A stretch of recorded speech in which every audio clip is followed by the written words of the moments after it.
प्रणाम। हम किरण शर्मा, हम मंजू शर्मा अपना यूट्यूब चैनल पर स्वागत करै छी। नमस्ते, प्रणाम, हर हर महादेव, जय शिव शंकर, हर महादेव, जय शिव शंकर, जय भोलेनाथ। और हम दोनों देवरानी जेठानी जा रहा छी जितिया व्रत गीत गाब। अहाँ सब जरूर सुनब, कमेंट करके जरूर बता। और किनका सबके हमरा सबके गीत पसंद है जरूर कमेंट करके नहीं भूलब। और लाइक सब्सक्राइब शेयर करके नहीं कोई भूलब। और प्यारा से बहुत प्यारा से गीत यहाँ सब जरूर सुनब, जरूर कमेंट करके कहब गीत अहाँ सबके केहन लागल। देखियो जेकरा एक बच्चा नहीं रहे छे, जिनका पुत्र नहीं रहे छे, उनका कते उल्हन कलंक सुना पड़े है। एक गीत के माध्यम से अहाँ सब जरूर सुनाए, सुन के अहाँ सब जरूर कमेंट करब।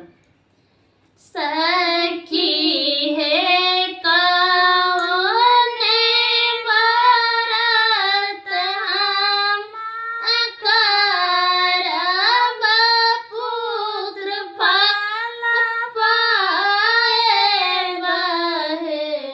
सखी है सासु दैया उल्हन को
जितिया